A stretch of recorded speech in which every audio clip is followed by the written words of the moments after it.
Hi, I'm Peter J. Ray. Welcome to Adventures in History. Today's topic is Dearest Mother, Love Ruthie. Ruth Smallshaw Ray's Letters to Her Mother. 1947, Part 31. 21A Myrtle Avenue, St. Augustine, Florida, October 5th, 1947. Dearest Mother, I was so glad to get your letter today as I'd been looking for one for a week. Did you know?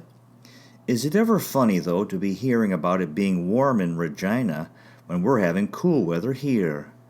We're still having rain and wind with just the occasional nice day thrown in, I guess, to remind us where we are.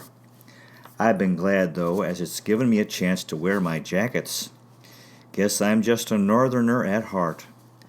Marion, too, as we feel so much better dressed than in cotton dresses. Honestly, Mother, I was so surprised to hear about Alice. I just wonder how it really is out there. You know, her girlfriend told me she had a different job than that, and that was a month ago. It's too bad, though, that she's alone, as I think it would be rather grim. I know Marion went to church early Friday, and it was so quiet until she came home for breakfast. However, if Alice has a nice boyfriend, that'll be good. I can't understand her not writing to Alda, though. I've written to her, but hardly expect an answer. I feel a bit sorry for Mrs. McPherson, don't you? I guess Buddy will be missing his gang now that the fall season is starting. His heart really is still with the boys in Regina, but I expect when Don is back it'll be more pleasant for him. Honestly, Mother, it's almost amazing how much difference a place to live can make. We're so comfortable here, and there's an interest even in cleaning up. We've started taking the newspaper and milk, so feel quite settled, and I guess that's the best way to be for a while anyway. School went much better today, which is probably why I'm able to write. I just can't seem to when I feel like things aren't going right. But I'm beginning to understand my babies a bit, and Tommy is well again, although still pale. Today one little girl cried, and I could hardly make her go upstairs at noon. She wanted to go home with me. Probably homesick, though. We've arranged a schedule so that I can take a few at a time teaching speech with the hearing aid, while Dale, the girl training, takes the rest of my kiddies. I'm glad, as I get a bit tired of playing blocks, puzzles, and pegboards. All necessary, though, in memory training. Yes, I made my other chocolate cake, dear, and yesterday, while Fuzz and Marion listened to the ball game, I made a cherry pie and butter tarts. They're quite good, too, although I'm no whiz. I really like cooking, though, so far, and it does make the meals so much more interesting. I have gained weight, and glad too. Also baked some potatoes and learned how to make gravy. Last night, Wade took me to the movies and out to Papes. Saturday night, Johnny and I went to the Seagull, but I don't like it, and I'm sure sorry we can't go to Surfside. They have a ferry across, but only for pedestrians, and Surfside is about a mile the other side of the water. They say the taxis are doing good business on both sides, I can imagine. We also went to Max. Johnny's brother and Marion English were there, as well as a few others. Thelma went to California some time ago, and English is taking out that Russian girl. She was a war bride, but her husband was quite cruel to her, and they're separated.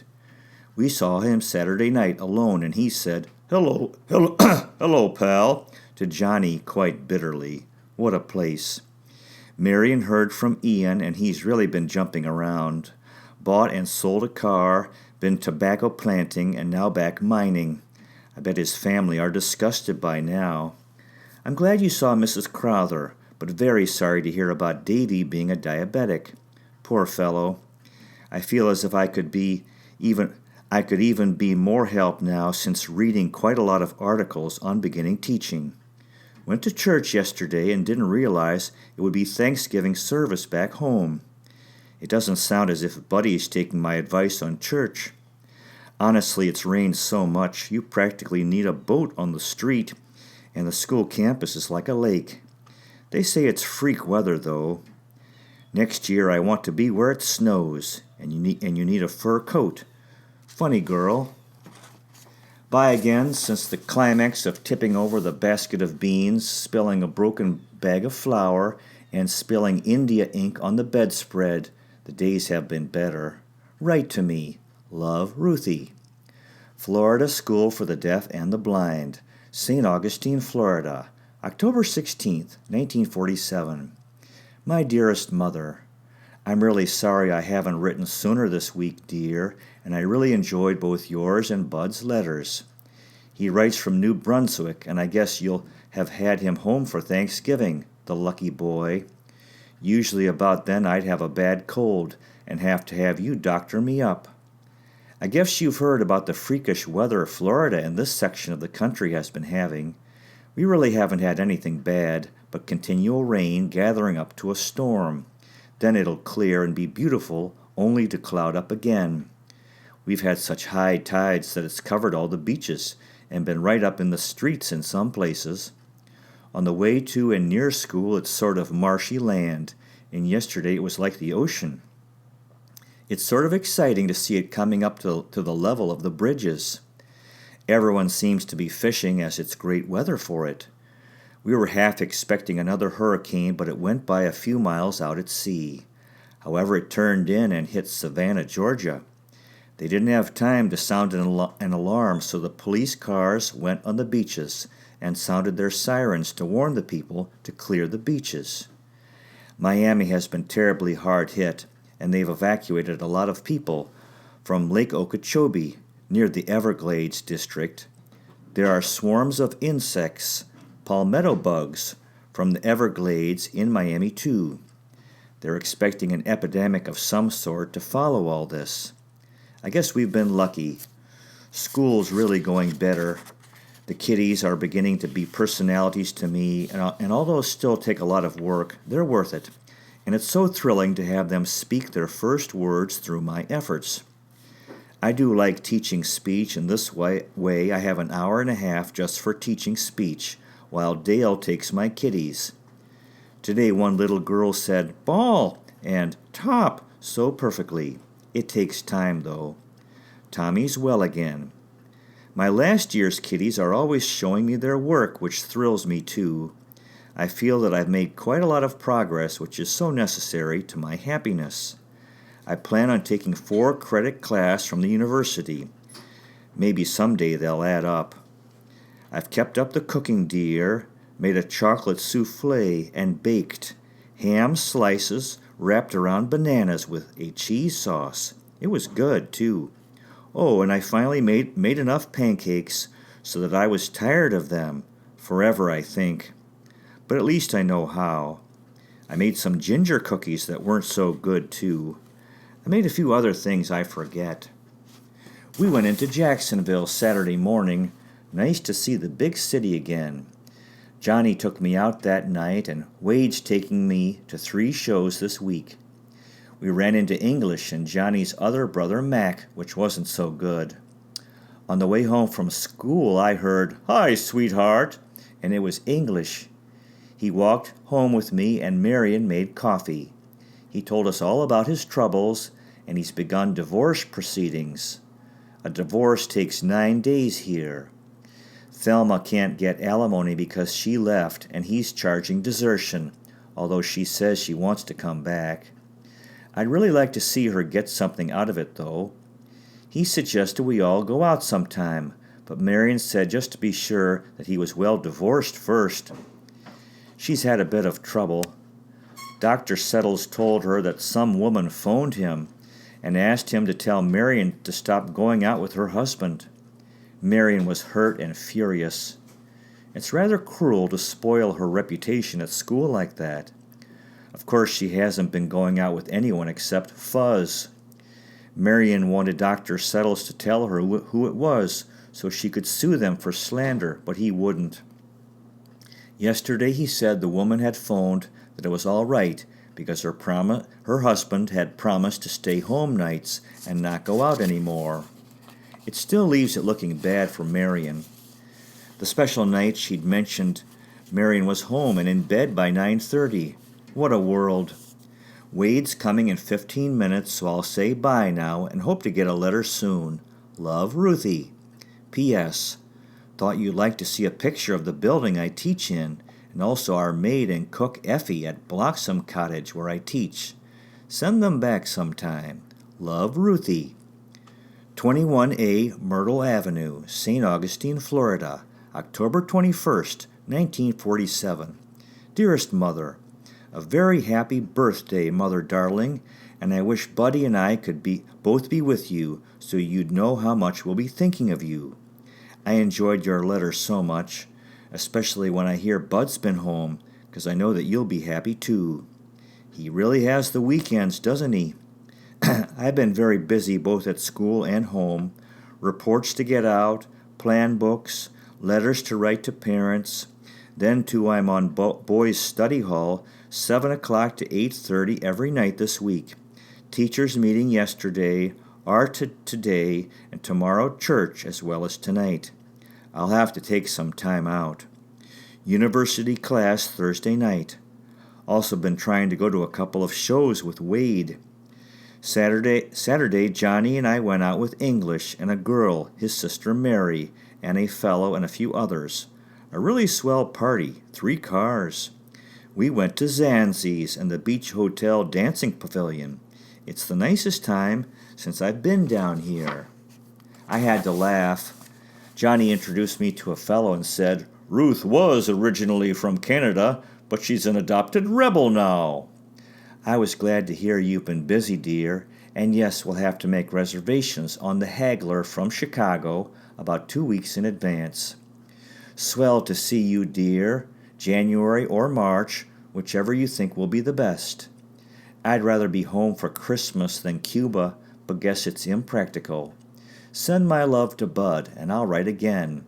Have a happy birthday, and hope the little parcels are okay. Love, Ruthie. 21A Myrtle Avenue, St. Augustine, Florida, December 7th, 1947. My dearest Mother, seems like it gets longer between letters from you, dear, and I really need you to write and talk to me. It seems so hard to believe that it's the anniversary of Pearl Harbor 6 years ago. Hard even to believe that it's December when it's so lovely out. Today was just beautiful and warm. On the way home from church, I had to stop and watch some of the biggest butterflies flying around some lovely poinsettias. It was so beautiful.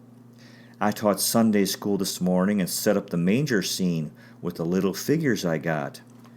We put some moss from the trees around for straw, giving the kiddies another wrong impression. We made our trip to Gainesville yesterday, left at 6:30 for a 9 o'clock class, and watched them teach in the P.K. Young Laboratory School for Overprivileged Children. They believe in progressive education, children working at their own rate. I observed in the kindergarten, 1st and 2nd grades. I like my kiddies better. We had an afternoon session too and came back about 6:30. I went out with Johnny, Mac, and Eileen, their cousin, and his wife, and English and Lil. English's divorce is final, and sometimes he takes Thelma out. Friday, both Johnny and Wade asked me to go out, but I went to Jacksonville with Dale and didn't get back until later, and had Marion tell them that's so save some complications, although Wade thought I'd done it purposely, and Johnny was disappointed because it was the last football game of the season. Wade's taking me to the show Cry Wolf in half an hour. He wanted me to go to a turkey shoot this afternoon, but I had schoolwork to do. I baked some fish with a cream sauce and peas and made a cherry pie. Full now.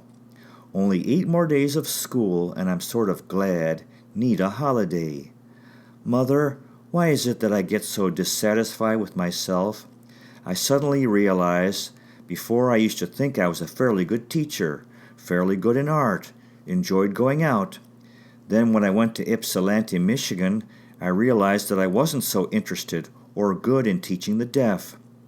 Last summer I realized I wasn't such a whiz at art, at least not trained to hold a job, and now I have a little bit of a lot of things and not too much of anything.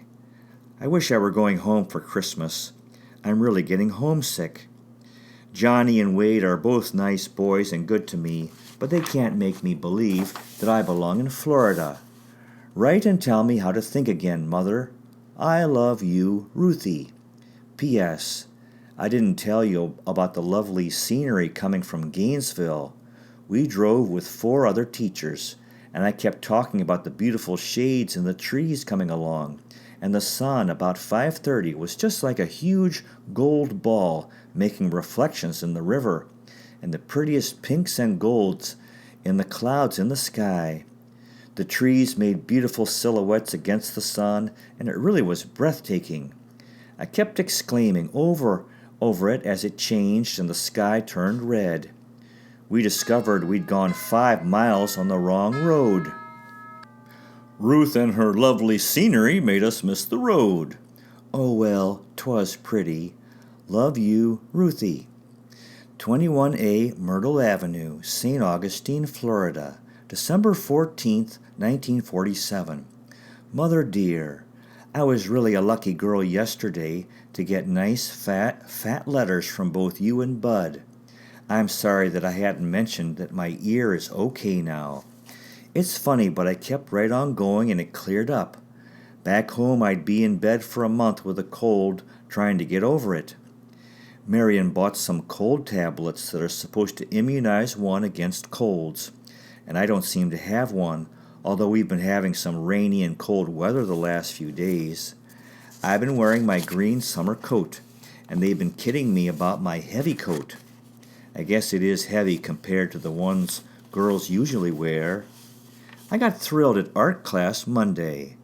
Mr. Etter asked me why in the world I didn't make art my career.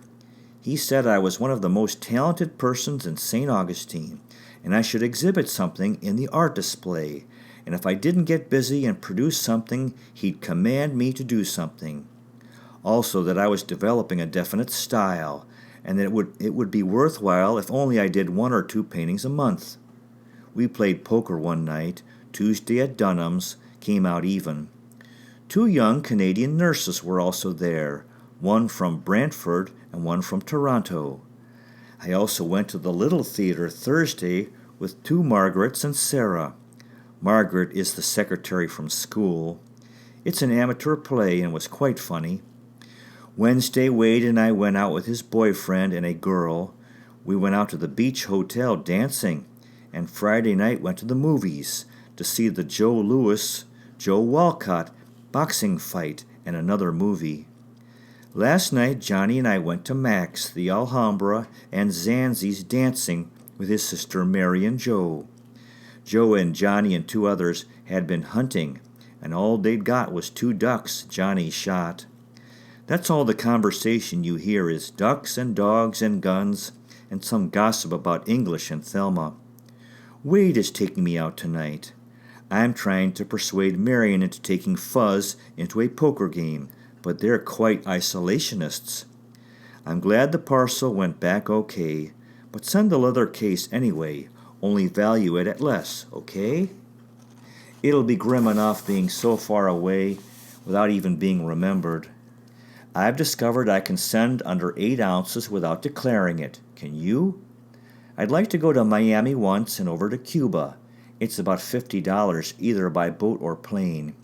I'll be going alone as Marion won't go. I think I'll go a couple of days after Christmas, but don't know definitely yet. I'd also like to go up by Sarasota and see the Ringling Circus. I do hope you and Daddy both plan on coming down, and I think you'd enjoy it, especially further south where it's really warm. I tried to get a little alligator for Gary, but they've made a law against selling them under 4 feet. I know they still have some, so we'll try asking the owner sometime.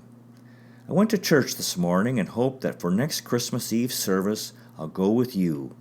I love you, Ruth. To be continued.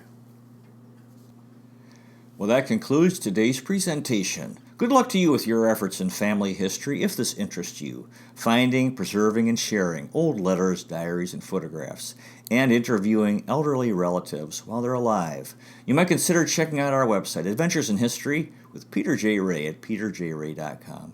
Thank you so much for watching. I really appreciate it. God bless you. Take care, and I'll see you next time.